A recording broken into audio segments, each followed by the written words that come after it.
And welcome to episode 97 of the ADHD Adults podcast. I'm James Brown. As usual, I'm joined by the Russ Abbott of ADHD, Alex Connor, and his little Les Dennis, Mrs. ADHD. Alex, hi.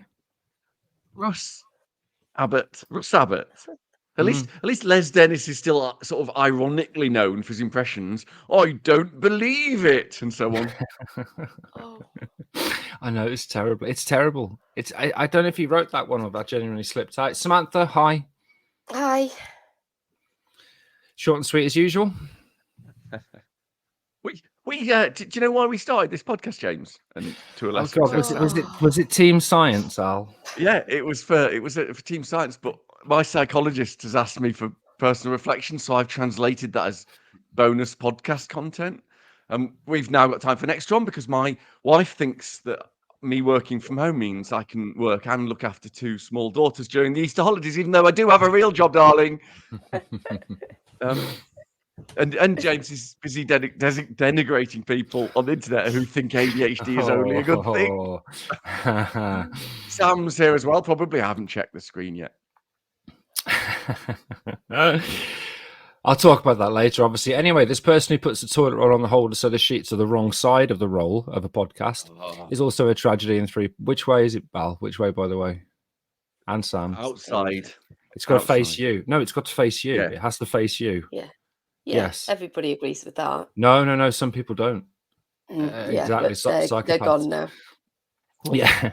Anyway, we'll discuss how the week between podcasts has been from our perspective as people with ADHD and as people involved in the community. We'll answer questions sent in from the community, so remember to send them in via the socials or on Discord, and we'll talk a little bit more about this week's theme, which was, I've forgotten.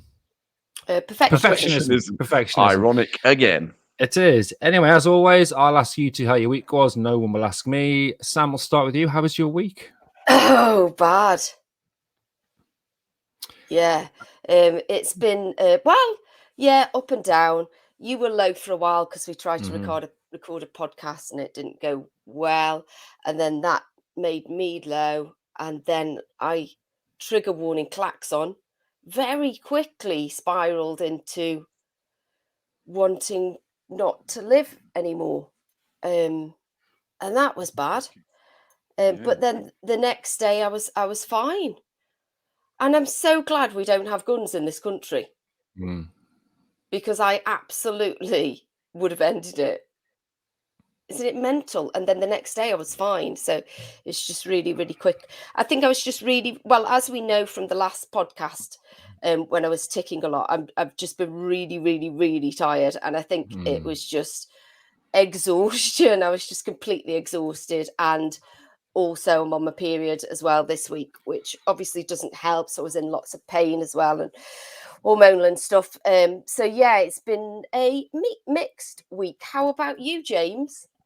I was literally just typing in the script, ask Alex how he is, because you stepped all over the the pathetic recurring joke.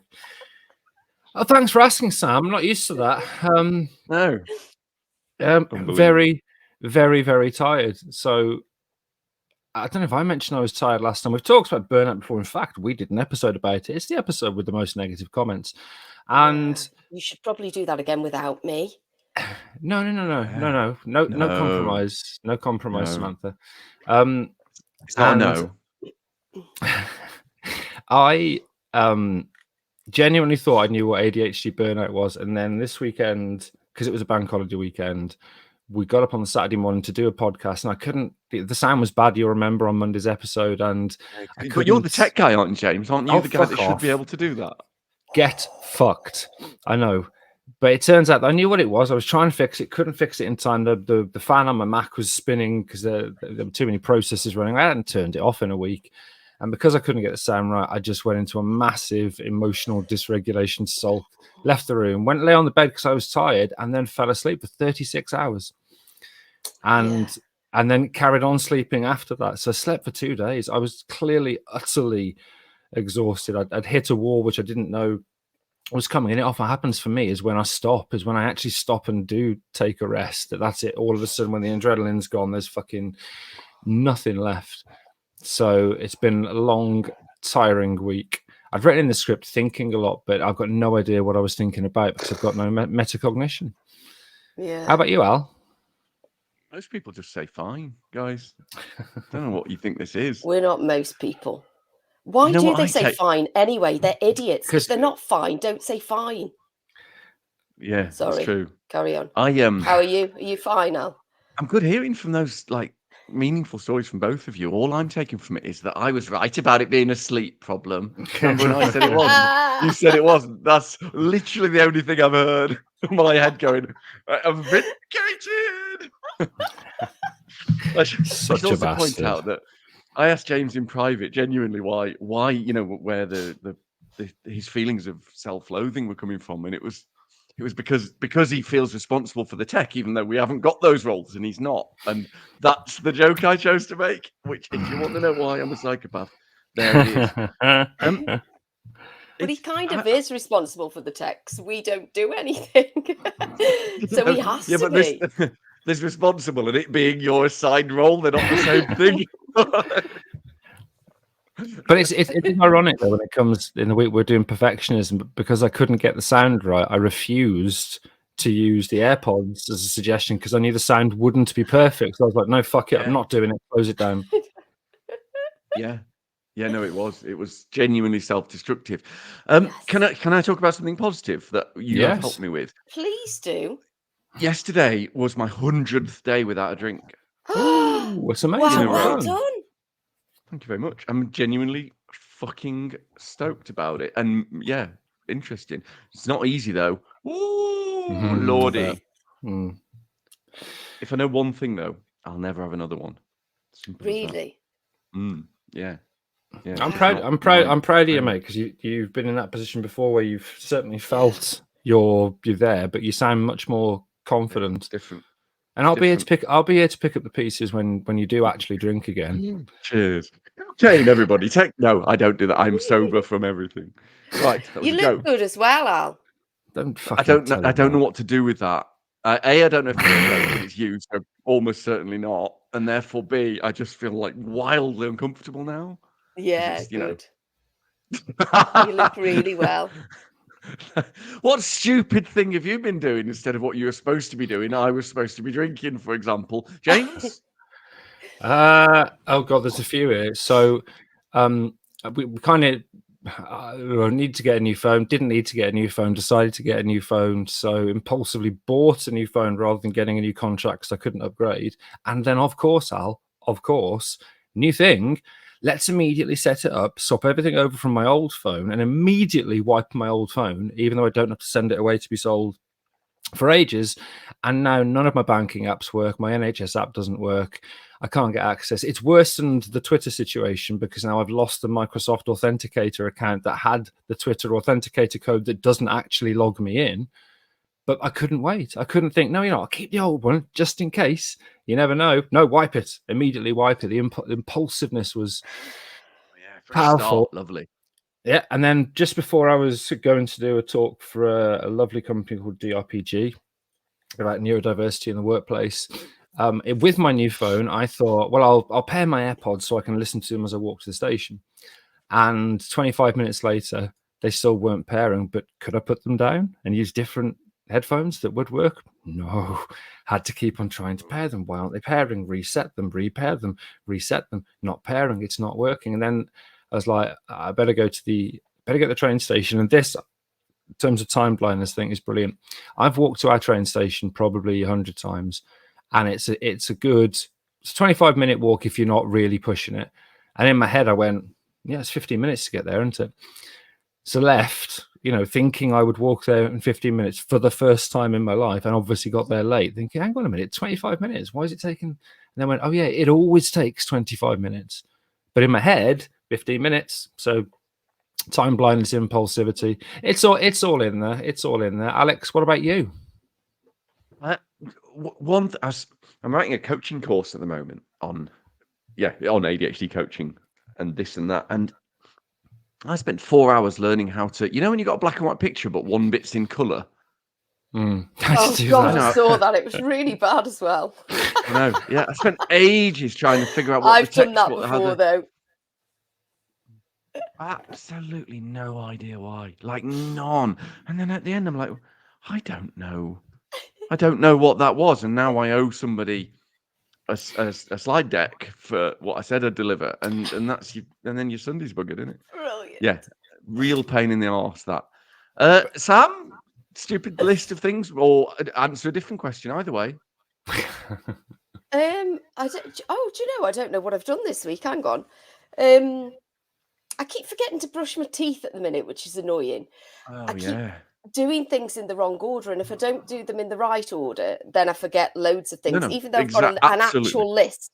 I've got an actual list on my bathroom wall to follow. Obviously, I forget that's there. And then it's not until I get to work and I'm talking to somebody that I think, oh, fuck, I've done it again. I've forgotten to brush my teeth, and then I forget what I'm saying and start ticking. And it's not great. I mean, obviously, I've been ticking a lot this week, but it's calmed down a lot now. I think I've finally got some sleep and managed to get through all the Instagram messages yesterday. Yay! So that's amazing. What else have I done? Oh, I had some new T-shirts and cut through. It's not this one, actually.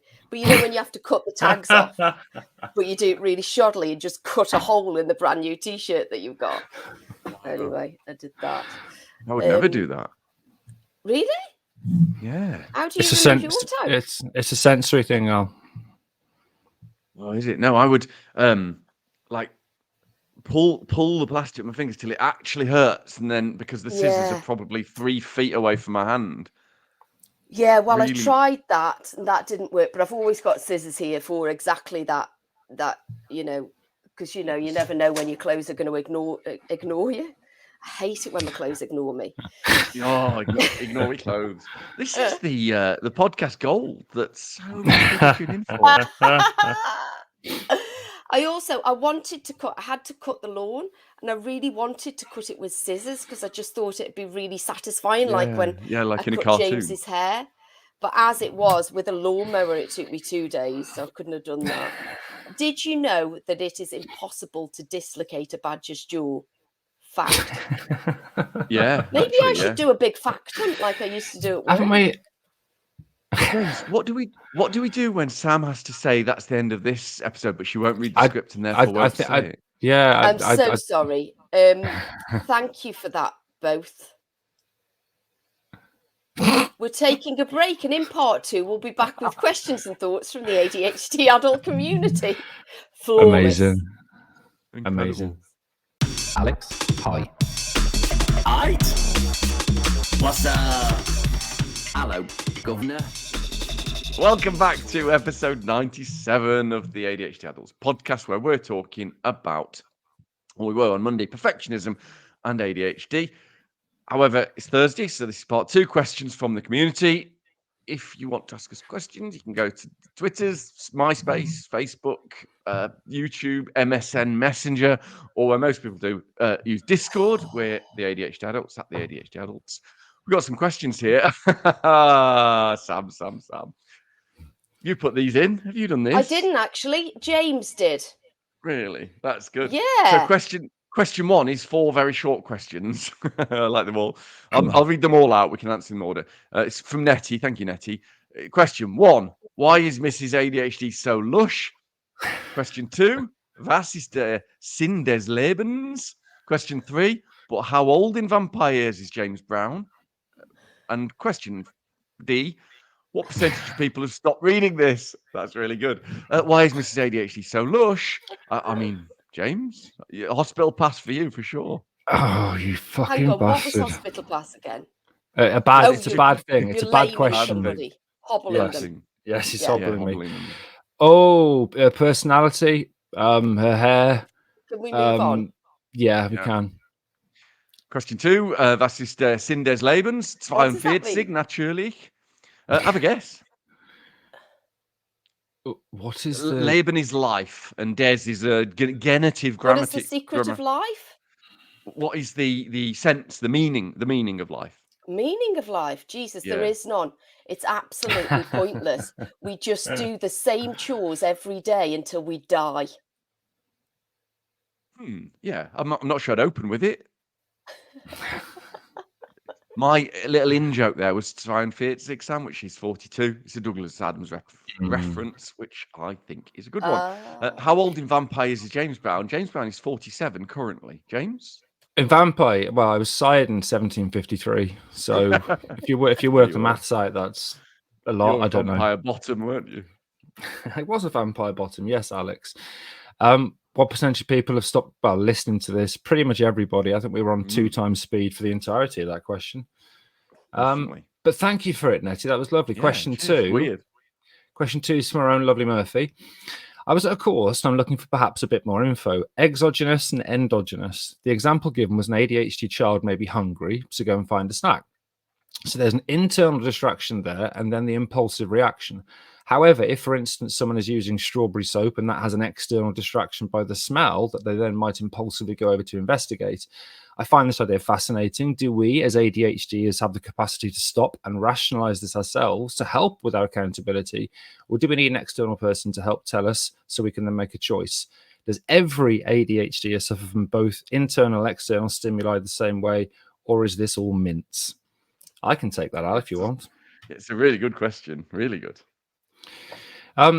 Yeah, so effectively the brain has different areas, different networks that focus internally and externally. So we've talked about the default mode network in the past, which includes the posterior cingulate cortex. And it's thought that that is one of the main areas for focusing attention internally on thoughts, on processes, etc.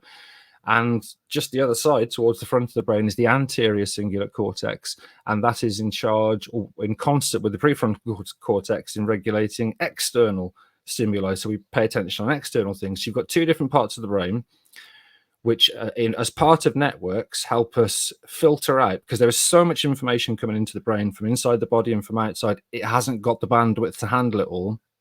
So these parts of the brain filter out all the different stimuli, all the noises, all the feelings, everything else, to allow us to pay attention to a limited number of stimuli. But obviously in ADHD, they don't necessarily work as well. And we have reduced inhibition, and that's attentional inhibition, which means if you're having a chat with somebody and there's a loud noise, you'll look towards the loud noise because you become distracted by something else. And there's also response inhibition. You've talked a little bit about the impulsive reaction, and we know that we are not as good at both prospective response inhibition. In other words, that person you don't like is going to be at that wedding, and therefore we know they're going to be there, but we still get into a fight with them. Or you turn up to a wedding and all of a sudden that person's there and you can't control your response. So we can focus on things internally and externally and struggle to do so, and equally you can struggle to stop the response to that kind of impulse to do something. Is that all right? Yeah, it is. What I would add, though, is when it's things like smells, that is actually, from a biological perspective, that's essentially identical to something like hunger, the feeling of hunger. Both of them are endocrinological or hormones responses or receptor responses. So your body detects a smell via receptors in your nose, or it detects the hunger hormone, like ghrelin, for example, via receptors in the body, and then triggers the brain to respond to them in like a really, really similar way, but as James says, with a slightly different part of the brain. So, and actually, whether you like it or don't like it or respond to it, it's partly culture and personality and preferences and other stuff as well. It's important to say as well, this is a really good example of what the word focus means, because when you're in hyperfocus, you don't feel those hunger signals, you don't smell those smells, you don't hear somebody in the room talking to you or your phone going off. So it does kind of tell you that when you're paying attention to something, you're really focused on something, your body can completely filter out even things like needing to go to the toilet, etc. I've never had that, you know. If you know, oh God, I have. No, 12 hours sat on a a sofa. Yeah, 12 hours sat on a sofa, not eating, drinking, going to the toilet. My back was fucked. I was desperate for a piss, and my mouth was as dry as something dry that I probably can't say anymore. Sam, anything to add? I don't really understand it, to be honest. So they're hungry. They're supposed to be having a sandwich, but they smell strawberry soap. Do they need somebody to stop them going after the soap, or can they do it themselves internally? No, you've got it wrong. There's a chicken. They've got a chicken, a fox, and a bag of grain, and they've got to get across a river. I can do those. I'm good at logic. Yeah, puzzles. she is good at logic. This one, though, I don't really understand what's going on, or if you've answered it. I think we have, as well as we can. I mean, Murphy will understand. Somebody to help. Yeah, Depends. let's It depends, just say Murphy. yeah. it Let's say yeah. depends. Okay, We'll so go. we can't We'll do go it with on you. our own. We need somebody to help guide us away from the strawberry soap and towards the Specifically, sandwich. just that. Specifically, just that. Everything else is fine. Okay, that's fine. My turn. So That's how you do it, Sam. That's how you say fine when you absolutely don't give a shit. this is from Rose B. Is secondhand RSD a thing? I found out this week that my 7-year-old son is being bullied. On top of the bullying, other children are telling tales on him for behaviours that are mentioned in his statement and are part of his autism, pushing and being boisterous and trying to communicate with the other kids. And then he's getting told off and punished rather than a more appropriate reaction from a teacher for a child who isn't intending to be naughty. He has very limited speech, so it's very difficult to get reliable information of what is happening. So I wouldn't know, except I've witnessed an incident myself and been told of others. I've already asked school for a meeting, but I have no idea if the level of heartache I'm feeling is normal. My heart actually hurts thinking about it, but maybe this is normal. I don't know. Husband is more objective and doesn't experience this pain. I couldn't sleep last night because I was hyper-focusing on trying to come up with ways to fix it. He has an ECHP, so I read the government document on it from front to back and went back over his statement to find out where the school aren't doing enough. Anyway, have you had any secondhand RSD in any situation? Or maybe I'm just a bloody sensitive parent. Oh, I put bloody in there. As obviously nobody likes to think of their child being bullied. I can get secondhand RSD all the time on James's behalf. But another thing that I think this could be is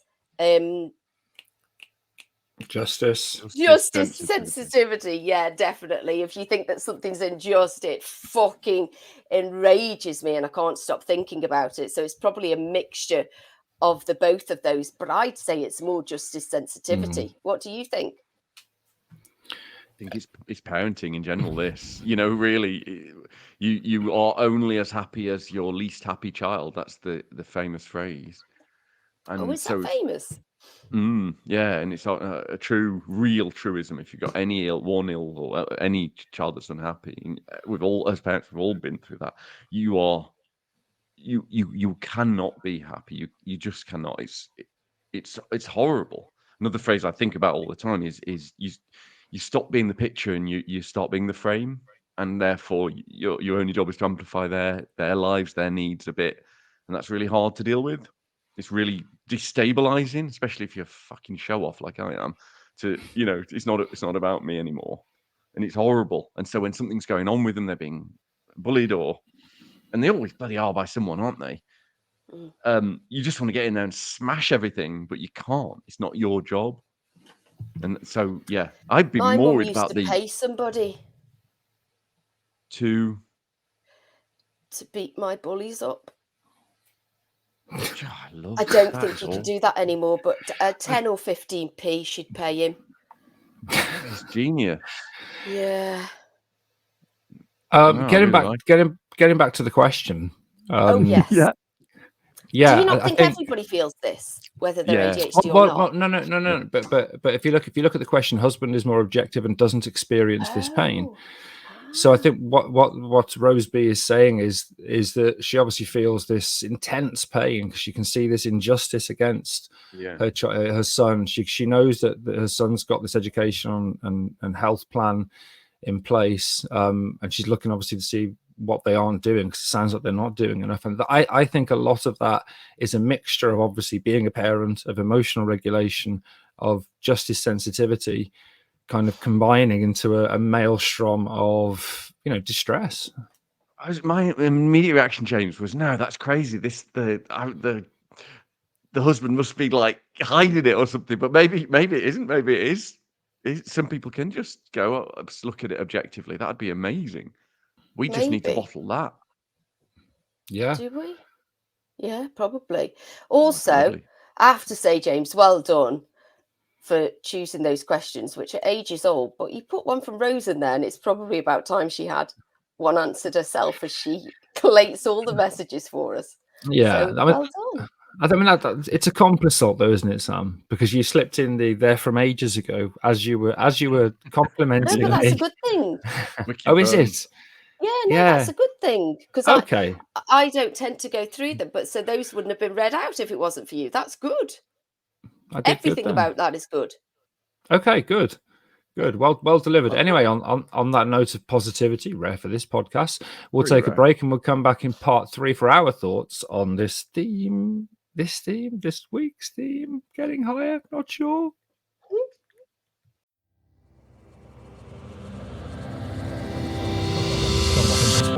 Welcome back to episode 97 of the ADHD Adults podcast. This week in ADHD 22, which is actually my favourite number.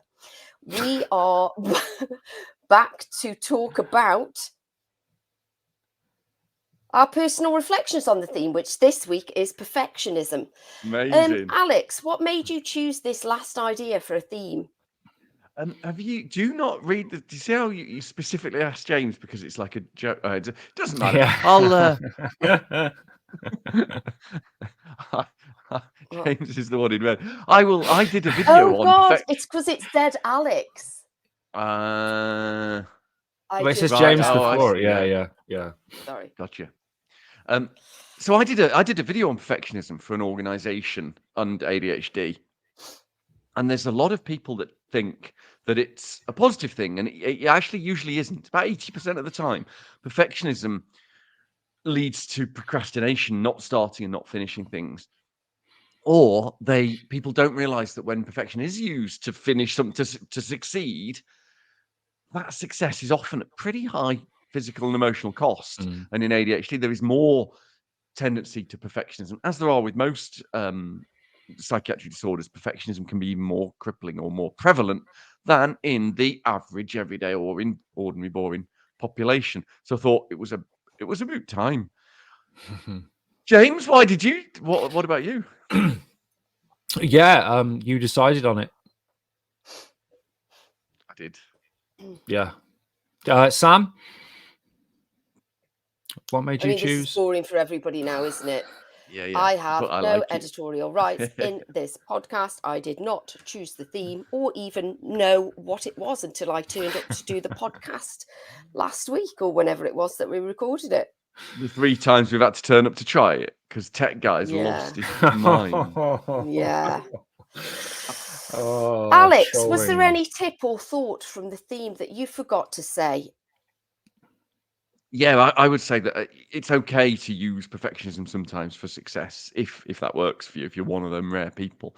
But I would definitely say be One of pretty those. discerning about it.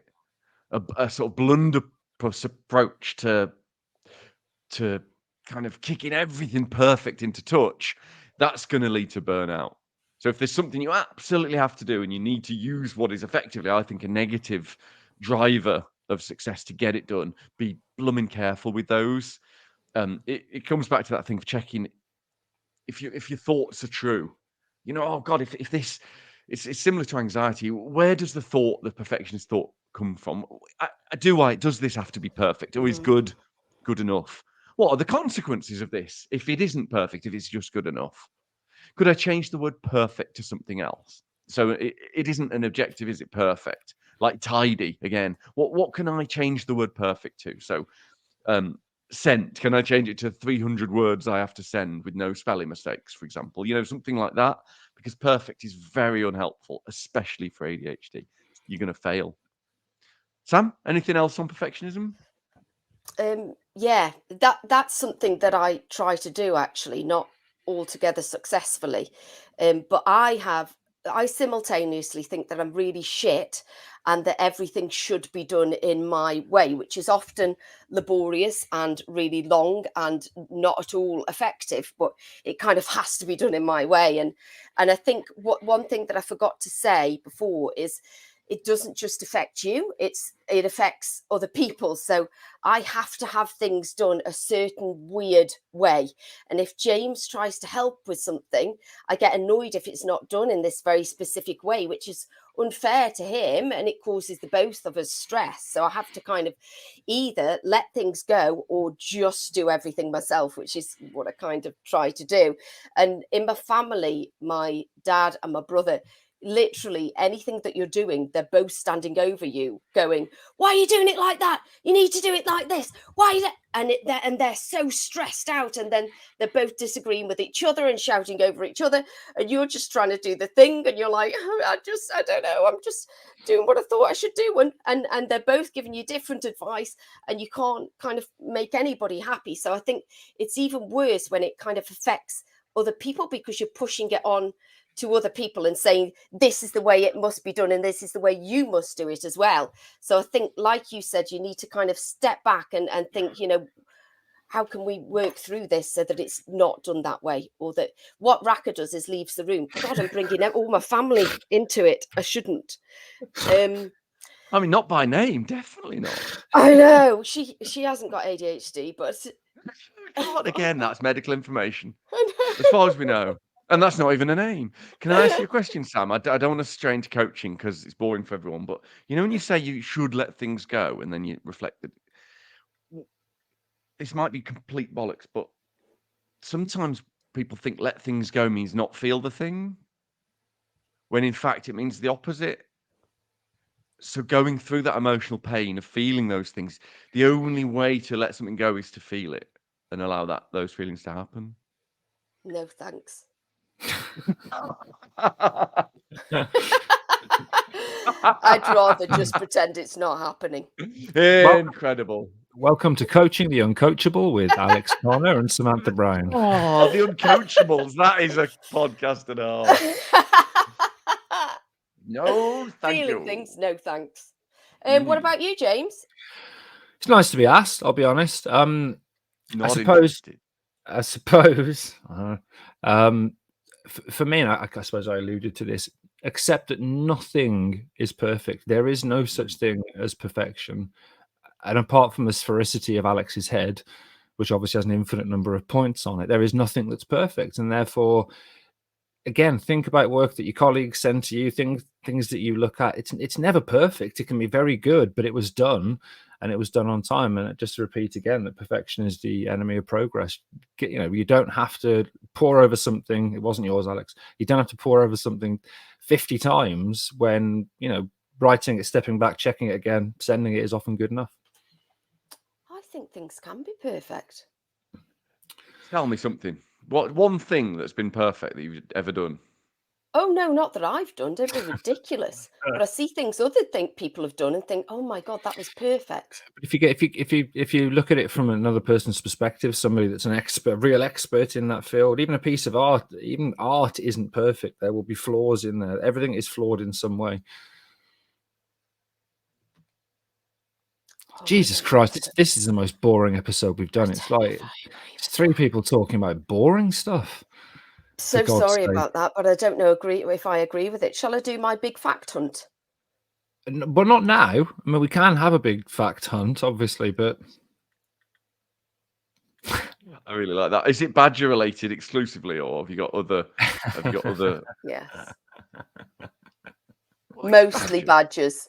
Is it a rodent or a bear? There's a beaver in there.